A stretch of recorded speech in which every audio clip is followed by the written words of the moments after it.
Olá, sejam bem-vindos a este episódio número 139 de E o Resto é História, com a dupla do costume, Rui Ramos, João Miguel Tavares. Esta semana nós temos uma novidade, portanto, a partir de agora vamos também começar a gravar E o Resto é História. Quem tinha a oportunidade de ouvir a nossa voz agora... Também, vamos dar a cara. Vamos dar a cara. Também, finalmente vamos dar a cara. Exatamente. Também vamos ter a oportunidade de estar nas redes sociais do Observador e também no seu canal de YouTube, portanto basta procurar-nos por E o Resto é História, que encontrará este programa. Nas 2 últimas semanas, a nossa caixa de correio foi invadida por perguntas a propósito da Rússia e da Ucrânia, como é natural, porque todos nós sentimos uma imensa necessidade de saber mais sobre o passado para compreender aquilo que se está a passar no presente, para nosso grande espanto e choque. E é também por isso que serve O Resto da História. O nosso endereço de mail continua à disposição de quem nos ouve, já sabe qual é, história@observador.pt. E, portanto, o programa de hoje é inteiramente dedicado a perguntas dos ouvintes, começando pelo João Campos, que nos questiona sobre um dos temas mais falados nos últimos tempos, a suposta desnazificação da Ucrânia reclamada por Vladimir Putin.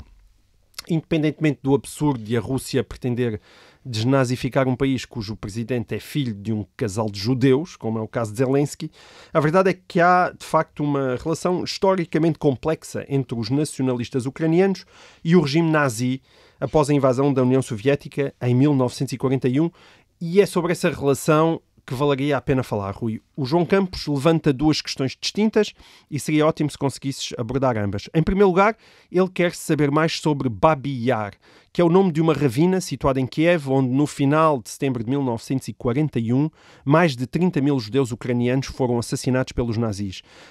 Há hoje nesse local um monumento que terá sido atingido, e digo que terá, porque há dúvidas se realmente foi atingido ou não, na sequência da destruição de uma grande torre de televisão em Kiev por um míssil russo.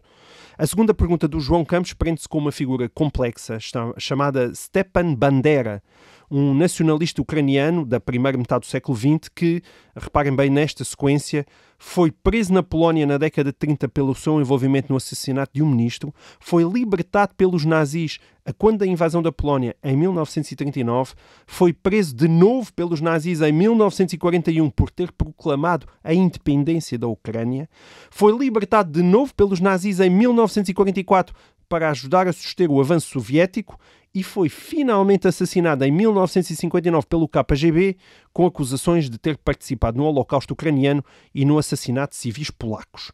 Stepan Bandera é ainda hoje uma figura polarizadora e polémica na Ucrânia e percebe-se porquê. Para resumir esta introdução que já vai longa, Rui, portanto, fala-nos do massacre de Babi Yar, fala-nos do Stepan Bandera e explica-nos o porquê desta insistência russa em ligar o nacionalismo ucraniano ao nazismo e qual é que é o fundamento histórico disso. Então vamos começar por um grande empreendimento. Babi Yar. Nós associamos o extermínio dos judeus na Europa aos campos de concentração e até a um dos campos de concentração maiores, Auschwitz, na Polónia. Mas nós há umas semanas atrás, falámos aqui da Conferência de Wannsee, que decorreu em janeiro de 1942 e em que Reinhard Heydrich, o chefe dos serviços de segurança da Alemanha nazi, tentou coordenar com representantes de vários ministérios do governo alemão uma solução final para o problema judeu com base no extermínio dos judeus. Mas eu disse, nessa altura, que os nazis começaram a matar judeus em grande escala, muito antes de Wannsee e, portanto, muito antes de Auschwitz estar em funcionamento. E Babi Yar é precisamente uma das provas disso. Ainda mortes de maneira tradicional? A tiro. A Alemanha nazi invadiu a União Soviética em junho de 1941, avançou rapidamente e no fim do ano controlava um território correspondente ao que são hoje a Polónia, a Ucrânia, a Bielorrússia, os países bálticos e uma parte da Rússia. E nesta área viviam as maiores comunidades judaicas do mundo. Eles ficaram com a maior população judaica do mundo sob controle da Alemanha nazi. E os exércitos alemães foram seguidos no terreno por unidades especiais que imediatamente começaram a organizar massacres de judeus. Ao princípio, sobretudo homens, a pretexto dos judeus serem inimigos dos alemães.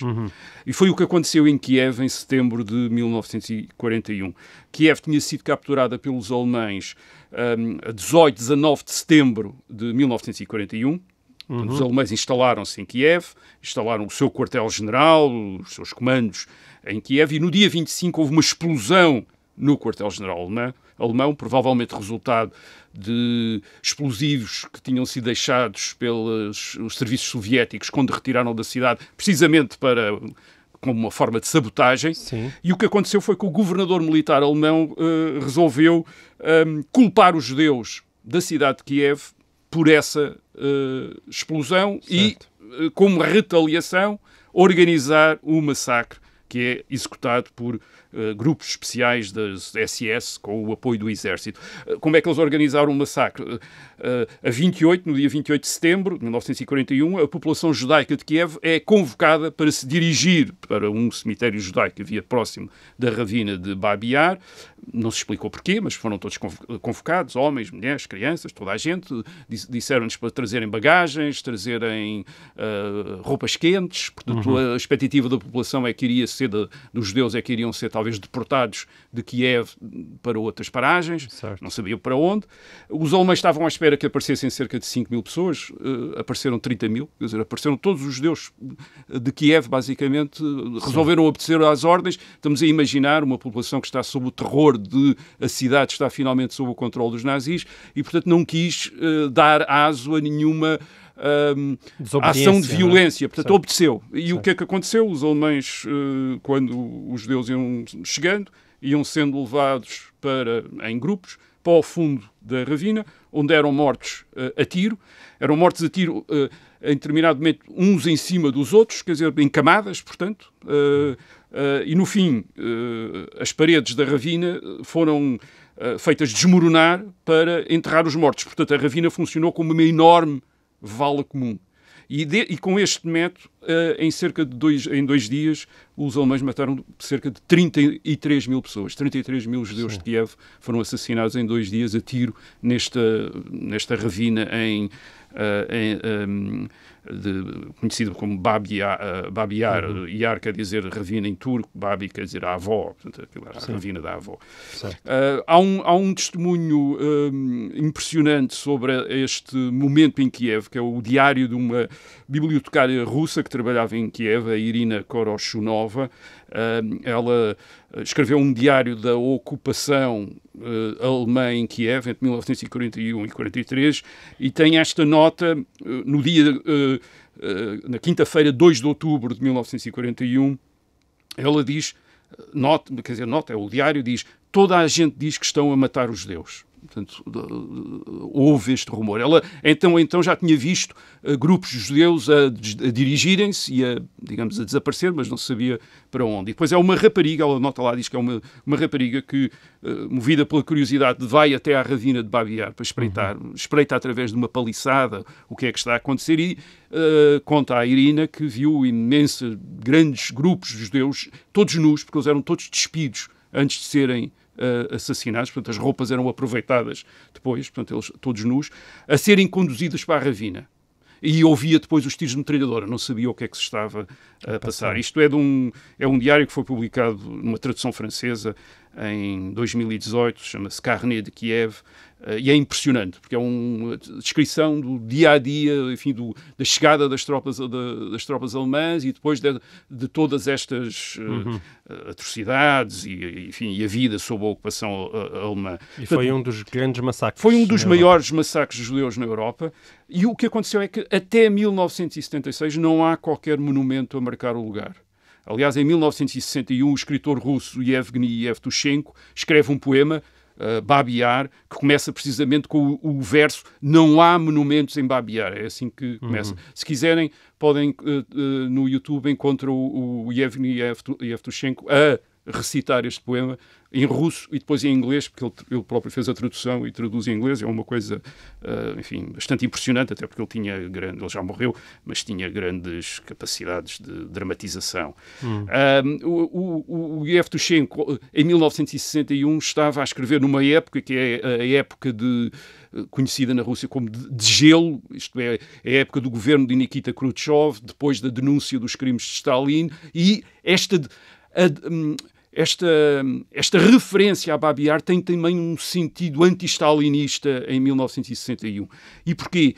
porque vai não apenas contra o antissemitismo nazi, mas também contra o antissemitismo do regime soviético, da ditadura comunista na Rússia, que é uma dimensão que por vezes não é muito conhecida. É verdade, vários líderes do partido bolchevique russo eram judeus, mas precisamente Stalin, nos anos 30, para eliminar esses líderes, usou o facto de eles serem judeus e deu aso ao crescimento do movimento de antissemitismo na Rússia, que curiosamente vai atingir o auge depois da Segunda Guerra Mundial. Em 1953, quando Stalin morre, está a organizar uma campanha contra os judeus na União Soviética. Aliás, executando escritores, médicos, por serem judeus. É curioso, os comunistas soviéticos, de alguma maneira, viam os judeus exatamente da maneira como os nazis os viam. Isto é, achavam que eles eram gente sem pátria, desenraizados e, portanto, agentes do exterior, agentes do estrangeiro. Sobretudo quando Israel aparece depois da Segunda Guerra Mundial, em 1948, quando o Estado de Israel se torna independente, os judeus na União Soviética começam a ser suspeitos de simpatia por Israel. Israel é vista como um agente do imperialismo americano no Médio Oriente e os judeus, simpatizantes de Israel, como agentes do imperialismo americano na União Soviética. E os judeus passam a estar sujeitos a uma discriminação informal na União Soviética que dura até aos anos 80, isto é, não são admitidos em determinadas universidades ou cursos, são excluídos de certos empregos com a pretexto de não serem de confiança. E essa é a razão que tu atribuis para não haver um monumento em Babi Yar? Em parte, essa é uma das razões. A historiografia e o Estado Soviético, portanto, escusam-se a reconhecer que os judeus tivessem sido particularmente perseguidos pelos nazis. Aliás, em 1948 há dois escritores judeus soviéticos, o Ilya Ehrenburg e o Vassily Grossman. O Vassily Grossman agora está traduzido e é conhecido, que escreveram um livro sobre os crimes nazis contra os judeus na parte da União Soviética que tinha sido ocupada pela Alemanha. Chama-se o Livro Negro, enfim, o título é grande, mas chama-se o Livro Negro. Bem, esse livro foi proibido em 1948 na União Soviética. Portanto, oficialmente, na União Soviética falava-se apenas dos crimes contra as populações soviéticas, sem mencionar os judeus. E em 1976, quando é finalmente construído um monumento em Babi Yar, esse monumento assinala o massacre, mas não menciona os judeus. Falava apenas de cidadãos soviéticos assassinados pelos nazis. Aliás, eles usavam o argumento de que Babi Yar tinha sido usada como local de execução pelos nazis durante a ocupação de Kiev até 1943 e, portanto, tinha havido o massacre dos judeus em 1941, mas depois outros, enfim, até nacionalistas ucranianos, etc., tinham sido executados em Babi Yar. Portanto, falavam apenas de cidadãos soviéticos que foram massacrados. Sim, isso é verdade, não é? Quer dizer, é verdade, mas é uma maneira de diluir o facto, a natureza específica do massacre de setembro de 1941, que não é contra resistentes, não é contra uma oposição à ocupação alemã, mas é um massacre contra a população judaica que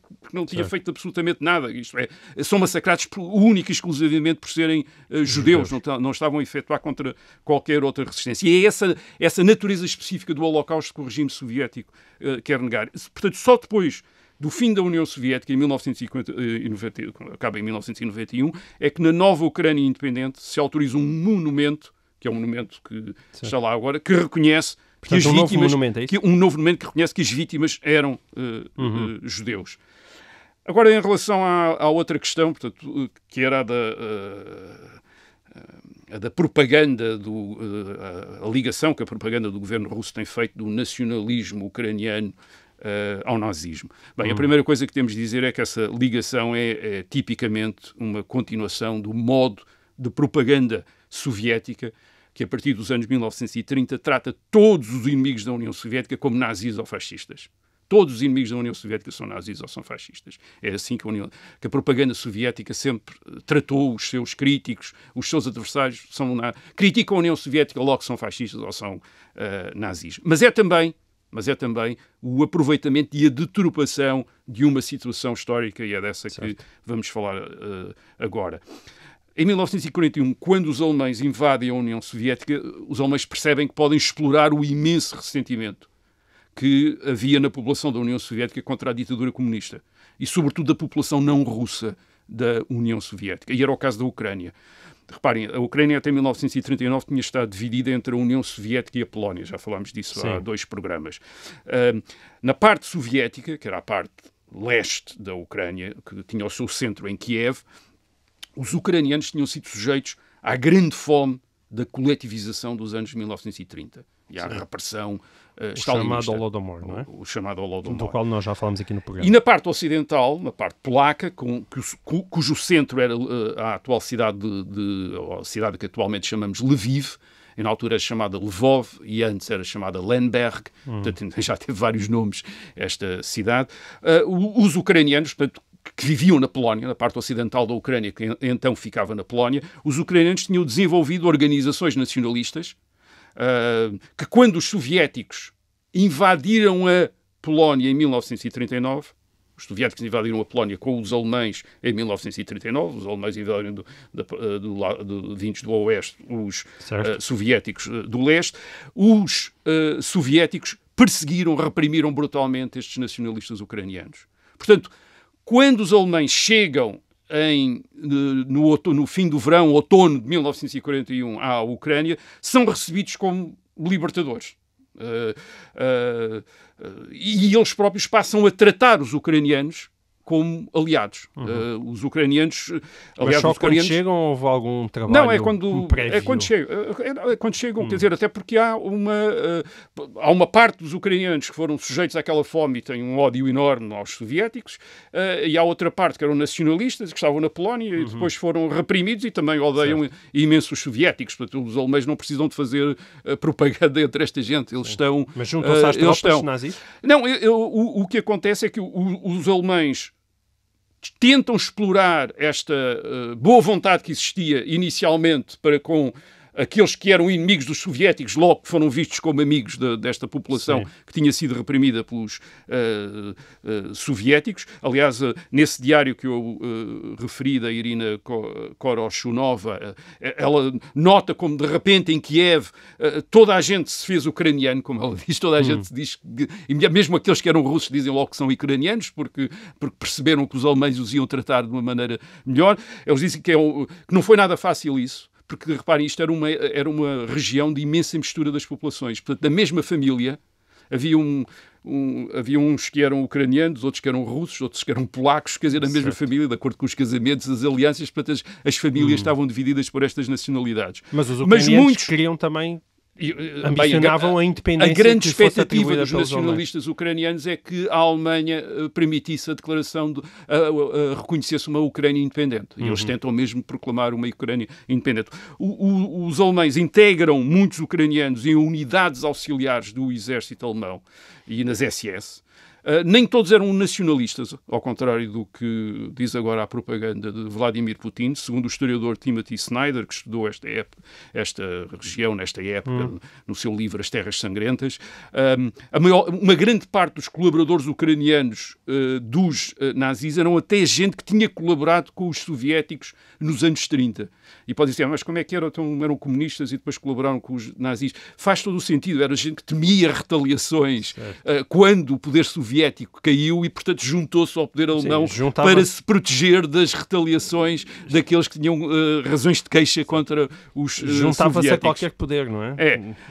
Mas como já referimos aqui quando falámos da invasão alemã da União Soviética em junho de 1941, os alemães tinham outros planos para a Ucrânia, não era nada de uma Ucrânia independente. Eles queriam primeiro, durante a guerra, explorar os recursos da Ucrânia, quer os recursos, enfim, quer os recursos minerais, os recursos agrícolas da Ucrânia, independentemente do que acontecesse à população ucraniana, e depois tinham previsto a colonização da Ucrânia por alemães. Portanto, os ucranianos na prática enfrentaram uma nova força ocupante que rapidamente se revelou tão brutal como tinham sido os soviéticos nos anos 30 e perceberam que não faziam parte de grandes planos dos alemães para o futuro. O percurso que tu descreveste ao início do Stepan Bandera de alguma maneira descreve os dilemas e as reviravoltas do nacionalismo ucraniano sob a ocupação alemã. Uma colaboração, uma expectativa de colaboração com os nazis inicial, depois uma revolta. De repente anuncia a independência, vai preso pelos próprios nazis. E depois os nazis, portanto, estão interessados em 1941, 42, enquanto a guerra lhes está a correr bem, em não criar grandes expectativas na Ucrânia. Quando a guerra lhes começa a correr mal outra vez, voltam a recuperar os nacionalistas ucranianos. Entretanto, os nacionalistas ucranianos já estão conscientes do que os nazis não têm grandes ideias para eles e acabam por a combater tanto o exército soviético como o exército alemão na Ucrânia. Isto é uma guerra extraordinariamente feia e complicada.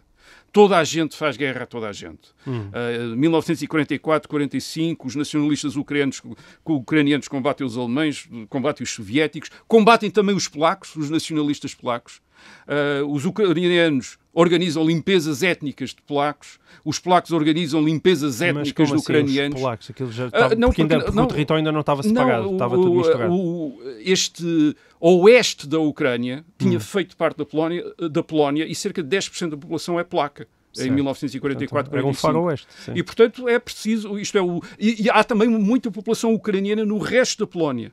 Aliás, a Segunda Guerra Mundial, na Europa Central e no Leste, na prática, consistiu numa espécie de homogeneização das populações desses Estados nacionais dessa região, que até 1939 têm populações extraordinariamente variadas, extraordinariamente misturadas, das populações mais misturadas da Europa.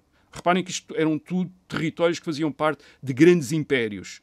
Não eram impérios nacionais, eram impérios, o Império Austro-Húngaro, o Império Russo, o Império Alemão.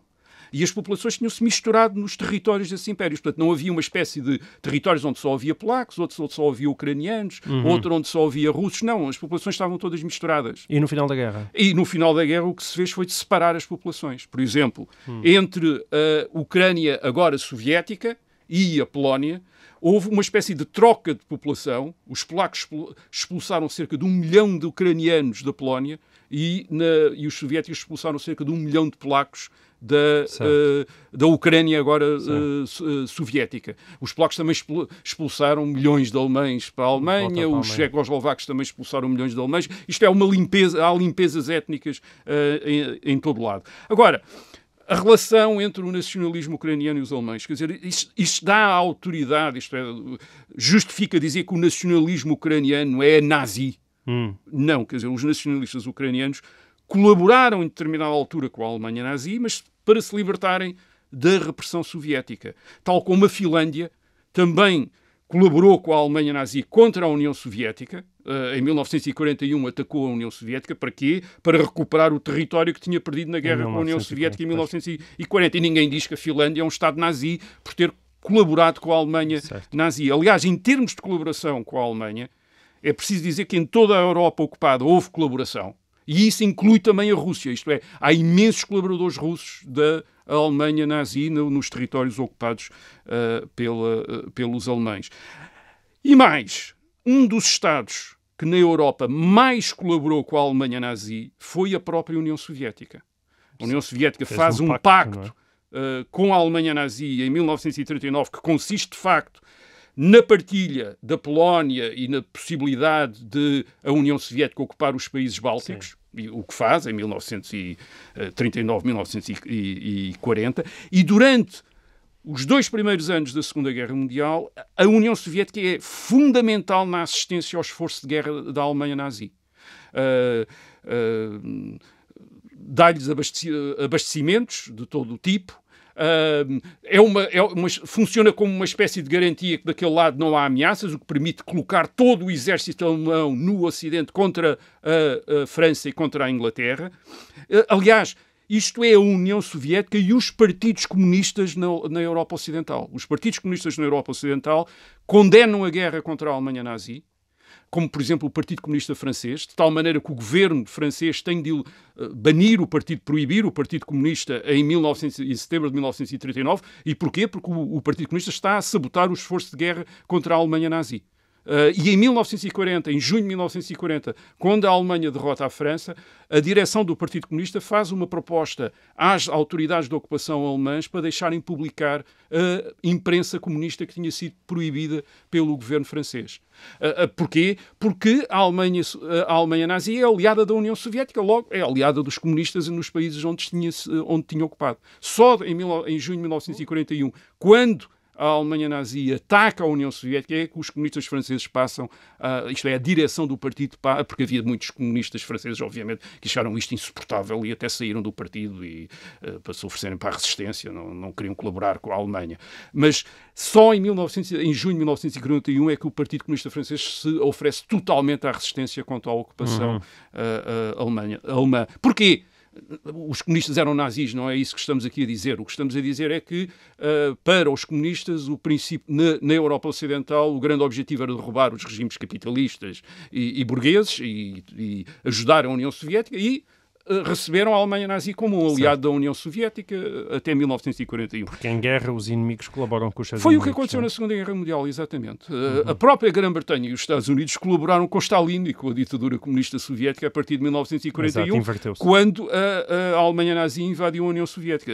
Agora, vamos chamar comunistas ao Churchill e ao Roosevelt por terem feito isso. Portanto, faria o mesmo sentido que faz chamar nazis aos nacionalistas ucranianos. Muito bem, Rui.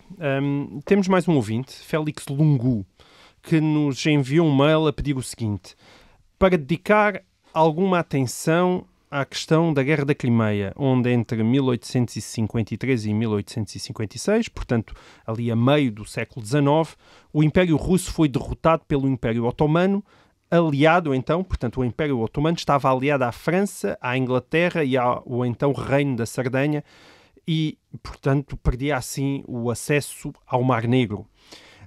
Há quem ache que a Guerra da Crimeia da década de 50 do século XIX é importante para perceber a atual guerra na Ucrânia. E eu penso que tu és uma dessas pessoas, não é, Rui? Tudo o que é o século XIX já sabes que é a origem de tudo. Então, explica-nos a nós, aí ao ouvinte Félix Lungu, o que é que uma guerra que ocorreu há quase 170 anos pode ter a ver com o nosso presente. Tem a ver, de facto, com o nosso presente. A Guerra da Crimeia. A Guerra da Crimeia foi muito importante. E é muito importante até para uma coisa que eu agora gostaria de explorar, que é a maneira como a Rússia é percepcionada na Europa Ocidental, no Ocidente. É um momento em que as potências europeias sentem ter um problema com a Rússia, descobrem que tem um problema com a Rússia, e também é o momento em que a Rússia acha que começa a ter um problema com o Ocidente. Portanto, parte desta desconfiança e desta má vontade que nós vemos Vladimir Putin a explorar durante esta crise da Ucrânia, de alguma maneira tem raízes aqui em meados do século XIX. E então qual é esse problema? Enfim, não vou chegar... os historiadores andam sempre um bocadinho para trás. Mas não vou andar muito para trás e nem vou demorar muito nos tempos anteriores. Mas é preciso fazer uma referência importante. É que o Império Russo, isto é, o Estado dos czares de Moscovo, que depois no século XVIII mudam a capital para São Petersburgo, o Império Russo começou a expandir-se, a ser criado no século XVII, mas numa primeira fase para o Oriente, para a Ásia Central, para a Sibéria, portanto, onde tinha menos resistência, onde não havia tanta resistência. O Ocidente, pelo contrário, porquê? Porque o Ocidente, os czares tinham grandes poderes militares muito fortes. Tinham o Reino da Suécia, que era um poder militar muito forte no século XVII, o Estado da Polónia também era importante, o Império Austro-Húngaro ou o Império Otomano, que ainda era importante no Mar Negro. E por isso... o Império Russo chegou, reparem nisto, o Império Russo chegou ao Oceano Pacífico antes de chegar ao Mar Báltico. Quer dizer, isto é, chegou primeiro ao Oceano Pacífico e só depois chegou mais tarde Portanto, começou por ser primeiro um império quase asiático, embora Moscou estivesse naquilo que nós consideramos a Europa, ao oeste dos Urais, quer dizer, mas começou por ser sobretudo um império asiático antes de se tornar um império europeu. E é já no século XVIII que a Rússia começa a expandir-se para o Ocidente. Mas durante muito tempo, atenção, durante muito tempo a Rússia expande-se para o Ocidente, mas falam em alianças, competências europeias umas contra as outras. Por exemplo, como aliada da Prússia e da Áustria contra a Polónia, que levam à partilha da Polónia no fim do século XVIII. E isso mantém-se no princípio do século XIX. No princípio do século XIX, a Rússia, por exemplo, é fundamental como aliada da Prússia, da Áustria e da Inglaterra, na guerra contra a França de Napoleão Bonaparte. Em 1815, a Rússia entra na chamada Santa Aliança, uma aliança entre a Prússia, a Áustria e agora a França já da restauração, isto é, já pós-bonapartista, uma aliança que eles formam para impedir revoluções na Europa. E, portanto, a Rússia faz parte deste concerto das potências europeias para manter a ordem na Europa e é aceito pelas outras potências europeias como, enfim, e é-lhe dada importância, porque a Rússia neste momento, em 1800, tem a maior população da Europa e a que está a crescer mais rapidamente, já tem cerca de 35 milhões de habitantes em 1800 e tem 74 milhões em 1860. E só para ter ideia do que eram os 35 milhões de habitantes em 1800, era pensar que a Inglaterra em 1800 tinha 10 milhões de habitantes. Portanto, a Rússia tem 3 ou 4 vezes mais habitantes do que a Grã-Bretanha.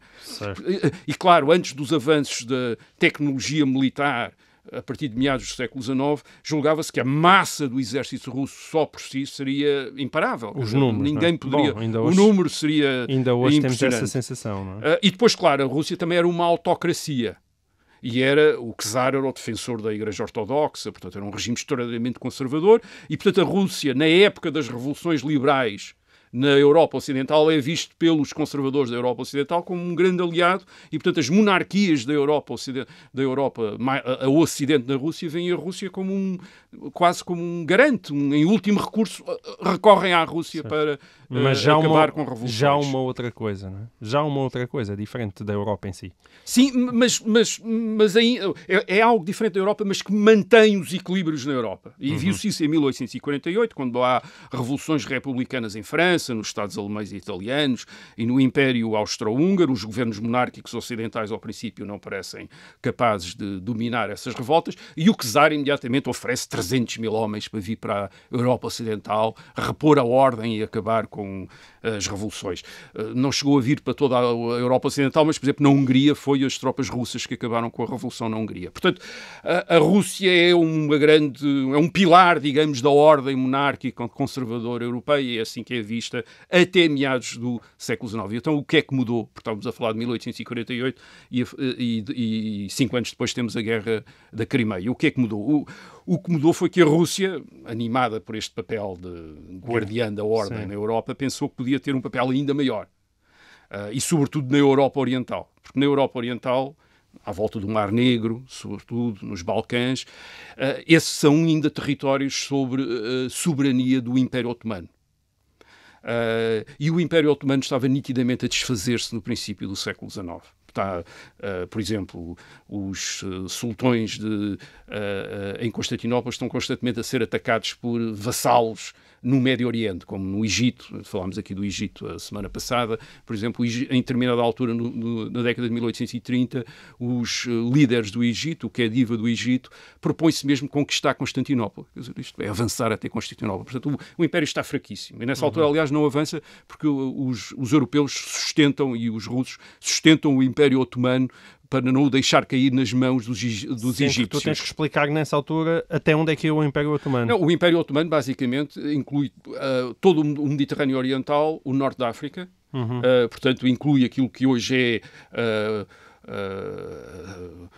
os países, a Bulgária, a Sérvia, uma parte da Grécia, a Turquia, já na Ásia Menor, todos aqueles, a Síria, Israel, a Jordânia, o Egito, a Líbia e uma parte da Ucrânia também, no Mar Negro, uma parte, enfim, aí já pouca, mas ainda já tinha perdido a Crimeia, que os russos já tinham ocupado a Crimeia, que tinha feito também parte do Império Otomano. Portanto, é esta massa enorme, que até ao século XVII foi uma grande ameaça para a Europa, Então, o Império Otomano tinha estado às portas de Viena em meados do século XVII e podia ter entrado pela Europa dentro. Neste momento está nitidamente em decadência, em fragmentação. E o que é que acontece? Bem, a Rússia é tentada pela possibilidade de tomar uma grande parte deste Império Otomano. Sobretudo na Europa, onde ainda o Império Otomano é bastante grande na Europa. E os russos têm ideias. Porquê? Por várias razões. Primeiro porque os czares veem-se como sucessores dos imperadores romanos de Constantinopla. O czar quer dizer César, quer dizer, portanto, eles têm o título dos imperadores romanos de Constantinopla. E depois, a Igreja Ortodoxa Russa vê-se também como uma grande igreja dos 12 milhões de cristãos ortodoxos que vivem sob domínio otomano. E, portanto, o czar quer ser o protetor dos cristãos ortodoxos que vivem sob domínio otomano.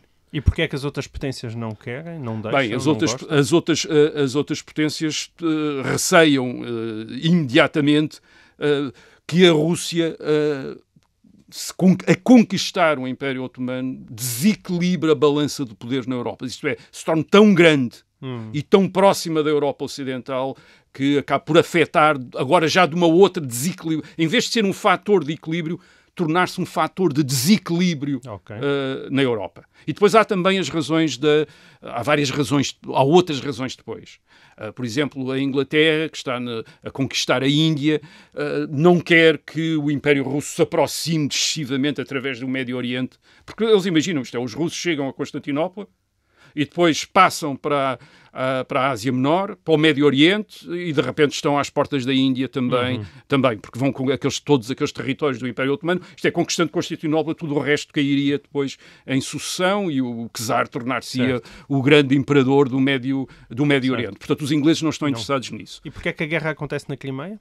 A guerra acontece na Crimeia porque, portanto, o czar faz exigências ao Império Otomano de proteção dos cristãos ortodoxos que o Império Otomano entende como uma enorme limitação da soberania otomana e recusa porque sabe que tem já o apoio da Inglaterra e da França. Depois o Império Otomano declara guerra à Rússia, a Rússia imediatamente obtém vitórias muito rápidas contra, por exemplo, a esquadra russa no Mar Negro, destrói imediatamente a esquadra otomana, portanto percebe-se que os russos poderão chegar a Constantinopla rapidamente, e é aí que os franceses e ingleses decidem que têm de parar a Rússia, isto é, não podem deixar conquistar Constantinopla. E, portanto, enviam primeiro esquadras e depois enviam mesmo exércitos, um exército portanto, no bastante grande. No século XIX tínhamos cristãos a impedir outros cristãos de conquistar Constantinopla. Conquistar Constantinopla, até porque a França, eu não quero entrar agora em muitos detalhes para não complicar a história, mas a França também quer ser protetora dos cristãos no Médio Oriente, que é para impedir o czar de ser protetor dos cristãos no Médio Oriente. Aliás, isso é uma disputa depois sobre quem é que tem a guarda dos lugares santos da Palestina, de Jerusalém, que era tradicionalmente eram os ortodoxos, e portanto o czar através dos ortodoxos, e os franceses querem ser eles a guardar os lugares santos. Enfim, então, há estas razões para a guerra e, portanto, a guerra começa em outubro de 1853, a guerra entre a Rússia e o Império Otomano, e em março de 1854, então é que é o momento em que a Inglaterra, eu estou a dizer a Inglaterra porque era assim que se dizia na época, a Grã-Bretanha, a França e também o Estado italiano do Piemonte, o reino da Sardanha, Piemonte, que vai ser o futuro rei da Itália unificada, mas esse manda um pequeno contingente, que são 15 mil homens. Agora, os franceses mandam 300 mil homens, é um exército enorme, e os ingleses 100 mil homens. Portanto, eles não sabem bem o que é que vão fazer inicialmente, mas depois decidem que vão reconquistar a Crimeia. E, portanto, a guerra torna-se uma espécie de cerco da fortaleza russa de Sebastopol, que é cercada pelos franceses e pelos britânicos, e que o cerco dura um ano. A fortaleza, cidade, uma cidade, é o porto na Crimeia, e que cai em setembro de 1855. Depois de um longo cerco, portanto, os franceses e os ingleses conseguem conquistar Sebastopol na Crimeia. É nesse momento que a Rússia percebe que as coisas estão a correr muito mal e que não lhe interessa continuar a guerra. A Áustria não tinha entrado em guerra porque tradicionalmente colaborava com a Rússia, mas neste momento também se começa a sentir ameaçada pela possibilidade da Rússia conquistar o Império Otomano e, portanto, ficar muito colada à Áustria, e, portanto, também ameaça a Rússia. Bem, o governo russo, em 1856, é obrigado a propor a paz. Então? A Guerra da Crimeia é uma guerra que fascina a Europa, porque é a primeira guerra a ser seguida hora a hora, graças ao telégrafo elétrico. Portanto, aquilo que estava a acontecer na Crimeia, poucas horas depois sabia-se em Londres e em Paris o que é que estava a acontecer. Certo. A imprensa tinha... Portanto, foi a primeira guerra verdadeiramente a ser seguida em tempo. Nós às vezes não pensamos útil, nisso, mas por vezes, enfim, um Estado tinha uma derrota militar num determinado território e sabia-se uma semana ou duas depois. Certo. Quer dizer, esta guerra é seguida a par e passo. E é a primeira guerra real em que há correspondentes de guerra. Isto é, há jornalistas franceses e britânicos que estão na Crimeia com o exército a fazer reportagem e a mandar a reportagem, portanto, pelo telégrafo e as pessoas iam ler em Londres. Com fotografia, não é?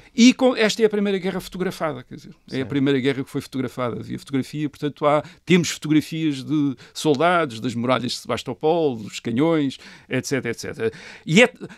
Estou a dizer, é a primeira guerra e também é a última guerra em que acontece uma determinada coisa, que é uma das últimas guerras, aliás, em que a maior parte dos mortos não é por combate, mas é por doença. Isto é, por questões de higiene nos exércitos. Os exércitos eram grandes problemas sanitários. Reunia-se aquela gente, 300 mil homens, do lado dos aliados, 300 mil franceses, 100 mil britânicos. Quer dizer, estamos a imaginar dezenas, centenas de milhares de homens, todos juntos, condições de higiene muito más, ferimentos, etc.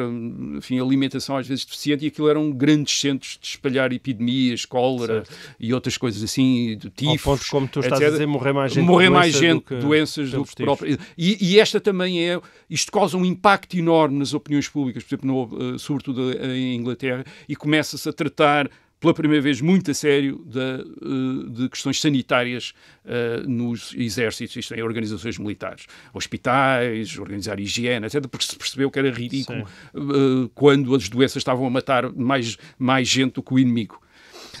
A derrota, e este é o ponto, a derrota transformou a Rússia. Por um lado, obrigou o governo russo a considerar a modernização da Rússia.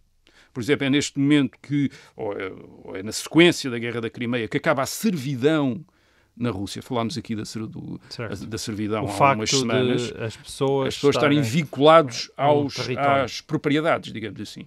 Certo, portanto, isso acabou. É também, enfim, anos depois, também está ligado com a Guerra na Crimeia, a venda do Alasca da América Russa aos Estados Unidos, porque os russos, de facto, moderam a sua expansão. Isto é, percebem-se que não podem continuar a expandir-se. Os russos tinham passado para a América, através da Sibéria, portanto, tinham passado para a América. O Alasca era uma província russa e, em 1867, o governo russo vende aos Estados Unidos. Curiosamente, com uma grande revolta nos Estados Unidos, porque toda a gente achou que era absolutamente ridículo comprar o Alasca.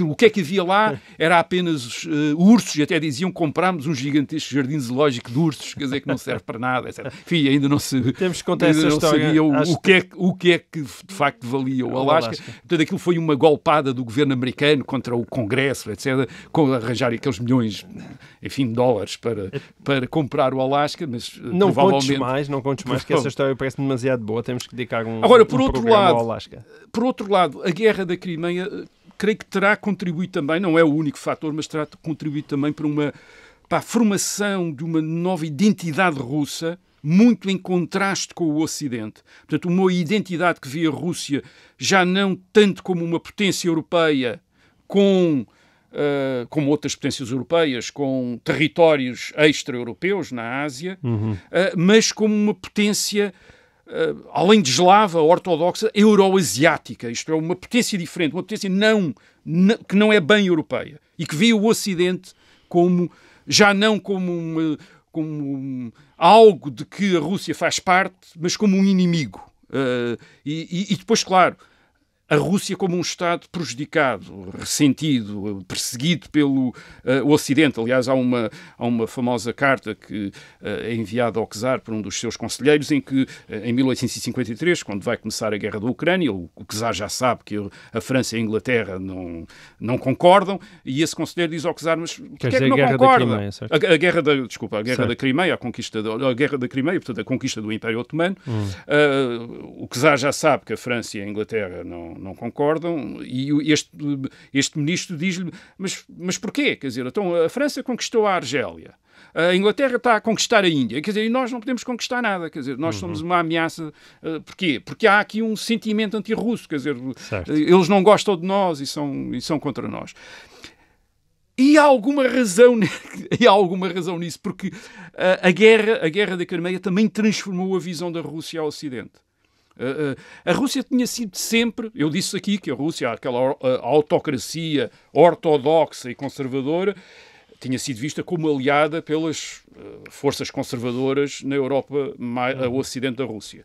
Isso quer dizer que liberais e socialistas tiveram sempre uma má opinião da Rússia, nos anos 1820, 1830, 1840, portanto, a Rússia era a potência conservadora, era conservadora, era a espécie dos guardas, dos reacionários da Europa, portanto, o Karl Marx está sempre a dizer mal da Rússia nos seus escritos, mas as elites governantes das monarquias da Europa Ocidental ainda aceitam, como eu expliquei, a Rússia como uma espécie de, enfim, aliado que está ali para a eventualidade de haver revoluções e ser necessário ter uma ajuda para sufocar as revoluções ao Ocidente. Ora, a partir da Guerra da Crimeia, a partir da década de 50, as elites governantes dos Estados ocidentais, nomeadamente na Inglaterra, nos Estados alemães e na Áustria, passam a ver a Rússia como uma ameaça aos equilíbrios europeus. E a Rússia também passa a ser vista por estas elites como uma entidade exótica, extra-europeia, asiática, despótica. Portanto, já não faz parte da sociedade das nações europeias. É uma entidade exterior que ameaça a Europa. E, de facto, a retirada da Rússia depois da Guerra da Crimeia dos assuntos europeus perturbou os equilíbrios da Europa. Por exemplo, enfraqueceu a Áustria. A Áustria tinha tido sempre uma aliança com a Rússia, agora não, portanto a Rússia afastou-se, e o que aconteceu foi que a Áustria foi incapaz de impedir quer a unificação da Itália feita pelo reino do Piemonte, que aliás por isso é que esteve na Guerra da Crimeia, que era para obter créditos junto de franceses e ingleses para depois conquistar o resto da Itália, e a Áustria também não foi capaz de impedir a unificação da Alemanha pelo reino da Prússia. Portanto, de repente apareceram dois Estados novos na Europa Ocidental, a Alemanha unificada e a Itália unificada, que em grande medida resultam da Áustria ter ficado isolada sem uma aliança russa para impedir o Piemonte, e no caso do Piemonte também a França, que ajudou o Piemonte na unificação italiana, e impedir a Prússia de se apossarem daqueles territórios. Quer dizer, a Alemanha e a Itália, nesta época, portanto, até esta época, eram territórios com imensos Estados. Certo. E é nesta altura que são unificados. E a Áustria esteve sempre interessada em mantê-los, o Império Austro-Húngaro esteve sempre interessado em manter quer a Alemanha, quer a Itália dividida em muitos Estados. Ora bem, o que acontece depois é que a emergência a história não ficou assim, porque a emergência da Alemanha unificada, a partir de 1871, diluiu de alguma maneira a percepção da ameaça russa, uma vez que a Alemanha tornou-se de repente o grande fator de perturbação na Europa. Sim. E a ameaça alemã levou a República Francesa, o Estado mais à esquerda da Europa, a aliar-se na década de 1890 com a Rússia. Portanto, era o grande paradoxo da política europeia, isto é, um Estado governado pela esquerda, a República Francesa, aliado ao Estado mais autocrático, mais conservador, que era a Rússia. Fizeram uma aliança militar, uma aliança financeira, porque a França republicana passou a financiar o Império Russo. Isto porque contra a Alemanha. Mais uma vez, aquela história dos nossos inimigos são, por vezes, nossos amigos. E desse modo, em 1914, no começo da Primeira Guerra Mundial, a Rússia aparece ao lado da França e da Inglaterra contra a Alemanha. Quer dizer, isto é, de repente, outra vez colocada no concerto das nações ocidentais. Claro que depois a Revolução Bolchevista, a partir de 1917, vai perturbar outra vez a maneira como a Rússia era vista na Europa Ocidental. Mas, de alguma maneira, na guerra da Ucrânia temos, digamos, as sementes ou elementos que nos permitem fazer um bocadinho a história da atual desconfiança que existe entre o Ocidente e a Rússia, que tem uma longa história. Muito bem. Bom, assim termina este episódio de E o Resto é História. Nós cá estaremos de novo para a semana. Até lá.